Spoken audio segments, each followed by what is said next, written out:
Hola, muy buenas tardes jóvenes, esperando que se encuentren muy bien en este retorno a las clases virtuales. Vamos a seguir por este mismo medio, por las clases en nuestro canal de YouTube. Y el día de hoy, entonces, como objetivo tenemos recordar los contenidos de las clases anteriores.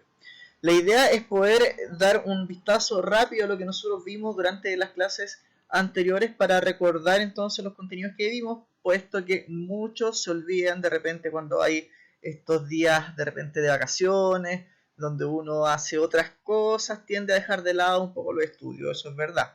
Ya, por lo tanto, hoy día vamos a tratar de recordar todo lo que vimos para poder avanzar en las clases que vienen a posterioridad, ¿ya? Bueno, recordarán nosotros que vimos que existen elementos culturales y elementos biológicos dentro de todas las sociedades. Y esto no escapa tampoco a las primeras sociedades donde existían elementos biológicos y elementos culturales que nosotros analizamos en este esquema. ¿Cierto? Si ustedes pudiesen encontrar algunos otros elementos culturales u otros elementos biológicos, también lo pueden indicar. Porque yo puse solamente los que encontré rápido, pero posiblemente pueden haber muchos más, ¿ya? Por ejemplo, elementos biológicos tienen que ver con el caminar erguido, en el pulgar oponible. Elementos culturales puede ser, por ejemplo, la casa, los instrumentos que creaban para la casa, etcétera, ¿ya? Luego empezamos a analizar ya cronológicamente la aparición del hombre en nuestra Tierra. Y dijimos que hace unos 4 millones de años atrás comienza el periodo de hominización, es decir, el periodo donde el hombre comienza a surgir y a evolucionar, ¿ya? De este eslabón perdido o esta especie, ¿cierto? De esta especie padre de lo que vendría siendo la especie humana, ¿ya? Dijimos que la historia comienza en Sumer, en Mesopotamia, ¿ya? En esta ciudad, en estas primeras civilizaciones donde comienzan a existir la escritura. Desde ahí empezamos a llamarle historia, hace unos 3200 años antes de Cristo, y podemos decir que el hombre vivió en la prehistoria. Pero para ser más ordenado esto dijimos también que debemos diferenciar este hombre prehistórico en dos etapas temporales. Una que es el paleolítico y otra que es el neolítico. El paleolítico y el neolítico se distinguen principalmente por una revolución que hubo, que es esta que ustedes ven en esta imagen, que es la revolución de la agricultura. Por lo tanto, cuando hablamos de la revolución del neolítico, hablamos de la revolución de la agricultura. ¿Y por qué es tan importante esta revolución?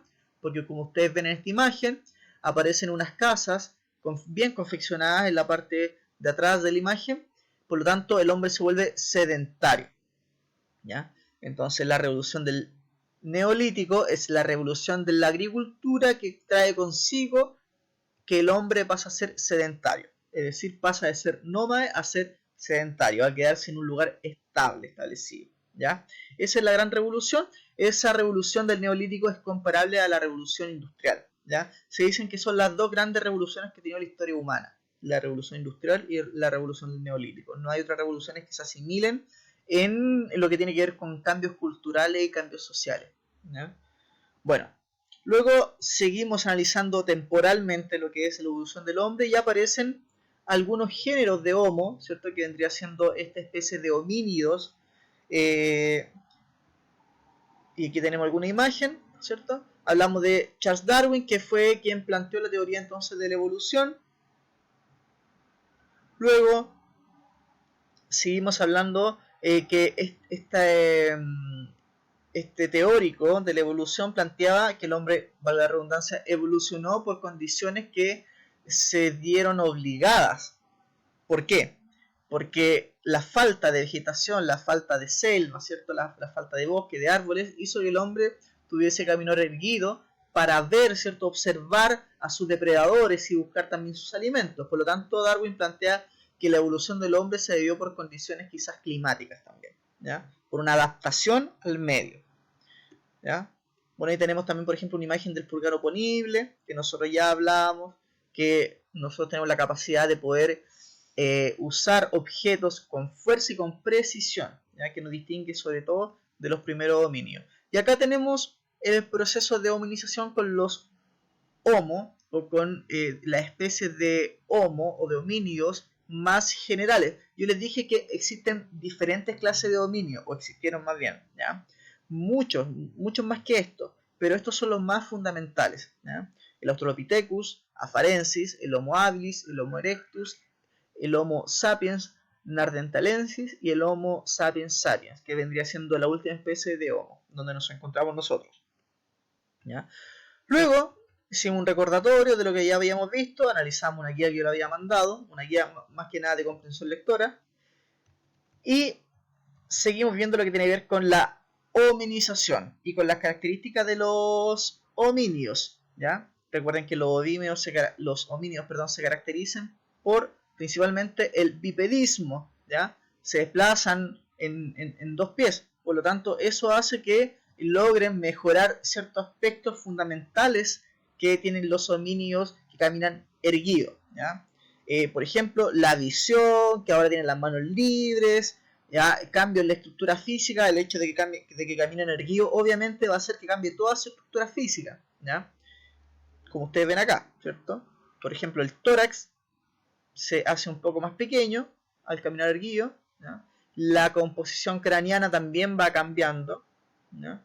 Y eso lo vamos a ir viendo a medida que vamos avanzando entonces en las clases. Seguimos viendo las características de los homínidos. Dijimos la fuerza y la precisión debido al pulgar oponible, que ahora tienen entonces este tipo de homínidos, ¿ya? Dijimos entonces que la evolución no es un proceso que se da solamente en la especie humana. Existen evolución en todas las especies, sobre todo de mamíferos, y nosotros estamos a la altura de las ratas, de los roedores. Nosotros vamos evolucionando junto con ellos en lo que tiene que ver con el tiempo cronológico de la evolución. Dijimos también que los tipos de Homo, ¿ya? O de homínidos se dan en distintos momentos de la historia y también se dan en periodos paralelos de tiempo, ¿ya? Por ejemplo, existen tipos de homínidos que sean al mismo tiempo de otros tipos de homínidos, ¿ya? Y así esto se va ramificando como un árbol con diferentes clases de Homo, y que algunos comparten momentos temporales con otros tipos de homínidos y otros que van quedando atrás. Por ejemplo, el Australopithecus afarensis, que fueron los primeros homínidos, no alcanzaron a compartir mucho con los otros homínidos que fueron apareciendo con posterioridad, ¿ya? Luego empezamos a hablar de el surgimiento de la especie humana con el Australopithecus afarensis. Recuerden que esa fue la primera especie de homínido de la evolución. Y hablamos de Lucy, de este resto fósil que se encuentra en África, que vendría siendo el primer resto fósil que se ha encontrado en la historia, ¿ya? Y con sus diferentes recreaciones que se hicieron con posterioridad, ¿ya? Luego hablamos de esto, súper importante, las teorías del poblamiento americano. Dijimos que el primer homínido había surgido en África y que luego de haber surgido en África se traslada a los otros territorios de nuestro planeta. La pregunta es, ¿cómo llegan a América? Y existen diferentes teorías. Recuerden que una teoría es distinta a una ley porque una teoría tiene, digamos, aspectos científicos que puedan fortalecerla, pero no está comprobada al 100%.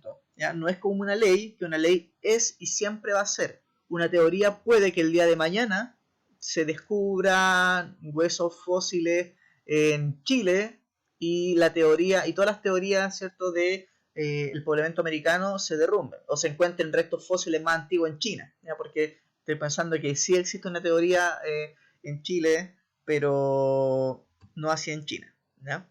Está la teoría de la ruta de Bering, que vendría siendo la más aceptada del siglo XX y siglo XXI, que vendría siendo entonces que el hombre cruza por este puente de hielo, ¿cierto?, por Asia hacia el continente americano debido a la última glaciación. La ruta costera, la ruta atlántica, la ruta transpacífica y la ruta Oceanía-Antártica. Esas rutas están explicadas y están en el libro de estudio que nosotros los vamos a analizar a continuación, ¿ya?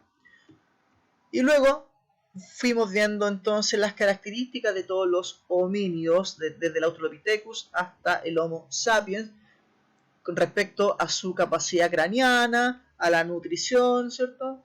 Al hábitat, a la vida y a la comunidad. Todos tienen ciertos aspectos característicos y que también aparecen en las páginas del libro, ¿ya? Y ahí están ya resumidos lo que nosotros vimos. Los tipos de homínidos que habitaron nuestro planeta, nosotros nos encontramos acá, ¿cierto? Y las características más resumidas por cada uno de ellos. Bueno, eso fue lo que vimos. Después hicimos un pequeño resumen de las características de la especie humana. Y yo les comenté, bueno, más bien les envié esta guía, que es una guía donde aparecen algunos párrafos y algunas preguntas que usted, con la ayuda de su libro, de esta clase y de los párrafos que yo pongo aquí en esta guía, usted debe contestar, ¿ya? Recuerden que estas guías son formativas, por lo tanto no es necesario que me la envíen al correo institucional. Sin embargo, igual es bueno para yo poder ver en qué se están equivocando, ¿cierto? En qué podemos fortalecer ciertos contenidos. Luego aparece un mapa de un mapa mundi, ¿cierto? Donde usted tiene que poner con diferentes colores las teorías del poblamiento americano, indicando cuáles son, ¿ya? Bueno, eso fue lo último que hicimos, y en el libro de clases que está descargado en internet está entonces en el índice la lección número 1, la evolución de los seres humanos y su dispersión por el mundo, por ejemplo con la teoría del poblamiento americano, ¿ya? Y nos vamos, según esto, desde la página 10 en adelante aparecen entonces el contenido que nosotros estamos viendo. Aquí está la página 10, ¿cierto? Esto nosotros ya lo analizamos y van apareciendo pequeños párrafos que son de suma importancia para que usted pueda entender y comprender con mayor, digamos, fuerza lo que nosotros hemos visto, ¿ya? Está la línea de tiempo. Hay ciertas actividades también que usted podría también desarrollar. Y bueno, prácticamente lo que nosotros vamos analizando clase por clase. Yo siempre me ayudo del libro de clases porque usted lo tiene al acceso, descargarle de internet, y está el contenido también para que lo pueda ver más detallado, ¿ya? Esos jóvenes, con esto entonces me despido y nos estamos viendo entonces en la próxima clase con un nuevo contenido. Recuerden que esta fue una explicación y un recordatorio de las clases anteriores, pero luego vamos a ir entonces avanzando, ya que recordamos, ahora vamos a ir avanzando con el contenido que viene a posterioridad. Hasta luego, que se encuentren muy bien y nos estamos preparando entonces para un retorno a clases. Chao, chao.